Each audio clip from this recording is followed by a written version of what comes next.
السلام علیکم 9th class. آج ہم برسات کی بہاریں کے مختصر سوالات کریں گے۔ اس کے مختصر سوالات بہت ضروری ہیں بیٹا۔ آپ کو حصہ نظم اور حصہ غزل دونوں سے ہی مختصر سوالات آتے ہیں۔ یہ آپ کے پیپر کا سوال نمبر 4 ہوتا ہے اور یہ حصہ نثر، حصہ نظم اور حصہ غزل تینوں میں سے آئیں گے اور آپ کی ایکسرسائز میں سے ہی ہوں گے، لہٰذا اس کو آپ نے ضرور کرنا ہے۔ پہلا سوال ہے، پہلے بند میں کون سے قافیے استعمال ہوئے ہیں؟ اس بند میں برسات، باغات، قطرات، گات قافیے استعمال ہوئے ہیں۔ ٹھیک ہے، قافیے کسے کہتے ہیں؟ ایسے ہم آواز اور ہم وزن الفاظ جو کہ آپ کے شعر میں استعمال کیے جاتے ہیں، جیسے برسات، باغات، قطرات، گات، ان سب کا وزن ایک جیسا ہے اور یہ ہم آواز بھی ہیں۔ سوال نمبر 2، تیسرے بند میں موجود ردیف کی نشاندہی کریں۔ ردیف کسے کہتے ہیں بیٹا؟ ایسا لفظ جو آپ کے شعر میں بار بار آئے، ایک ہی لفظ ہوتا ہے، مستقل کلمہ ہے یہ، اور وہ آپ کے شعر میں بار بار آتا ہے۔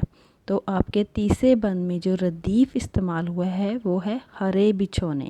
ٹھیک ہے، سوال نمبر 3 ہے، چوتھے بند میں کون سا لفظ بطور ردیف استعمال ہوا ہے؟ چوتھے بند میں جو لفظ کوئی بھی ایسا نہیں ہے جو ردیف استعمال ہوا ہے۔ میں نے آپ کو بتا دوں ردیف کسے کہتے ہیں، تو بیٹا ردیف جو ہوتا ہے وہ ایسا مستقل کلمہ ہوتا ہے جو کسی بھی شعر میں بار بار استعمال کیا جاتا ہے۔ تو آپ کو یہ بات، چھوٹی چھوٹی ردیف قافیے کی بات آپ کو پتہ ہونا چاہیے کہ قافیے کسے کہتے ہیں اور ردیف کسے کہتے ہیں۔ جیسے ہم نے سوال نمبر 2 میں ہرے بچھونے ہیں، تو آپ نے دیکھا کہ بند نمبر جو تیسرا ہے اس میں بار بار لفظ ہرے بچھونے آیا ہے، تو اس لیے یہ ردیف ہے، ایسا مستقل کلمہ جو بار بار استعمال ہو، یعنی پوری غزل میں ایک بند میں ایک ہی لفظ استعمال ہو۔ ٹھیک ہے، سوال نمبر 4 ہے، تیتر اللہ تعالیٰ کی قدرت کیسے بیان کرتے ہیں؟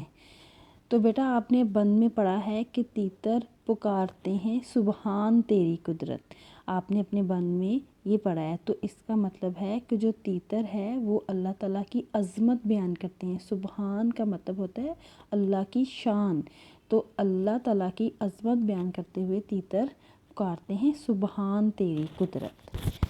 اس کے بعد سوال نمبر 5 ہے آپ کا، گلزار کے بھیگنے اور سبزے کے نہانے سے کیا مراد ہے؟ گلزار کے بھیگنے اور سبزے کے نہانے سے کیا مراد ہے بیٹا؟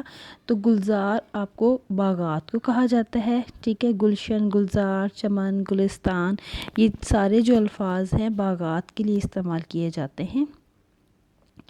اس سے مراد یہ ہے کہ برسات کی کثرت کی طرف اشارہ ہوا ہے، یعنی گلزار کے بھیگنے اور سبزے کے نہانے، یعنی سبزے پر بہت زیادہ پانی آ جانا، یعنی کہ جب زیادہ بارش ہوتی ہے تو اس کا مطلب ہے کہ برسات زیادہ ہو رہی ہے، اور جس سے جو گلزار ہے وہ بھیگ جاتے ہیں اور سبزے نہا جاتے ہیں۔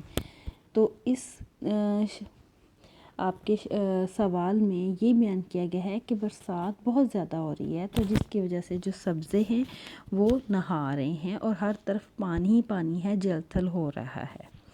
یہ بیٹا آپ کے شارٹ کوسچن تھے، یہ آپ نے بہت اچھی طرح کرنے ہیں۔ اس کے علاوہ بھی میں آپ کو ردیف، قافیہ، مقطع اور مطلع کی ایک ویڈیو سینڈ کر دوں گی آپ کے گروپ میں، اور آپ کو پتہ چل جائے کہ ان میں کیا ڈفرینس ہے اور کیسے کرنا ہے۔ آپ نے یہ لازمی یاد کرنا ہے، یہ چھوٹی چھوٹی شعری اصطلاحات ہیں اور یہ سوالات ہیں، یہ آپ کے پیپر میں آ جاتے ہیں، اور اس کے لیے آپ کو علم ہونا بہت ضروری ہے۔ اچھے سے اس کو یاد کیجیے گا، اگر کسی بات کی سمجھ نہ آئیے گا تو آپ پوچھ سکتے ہیں۔ امید ہے آپ سب کو یہ سمجھ آ گئی ہوگی۔ Thank you.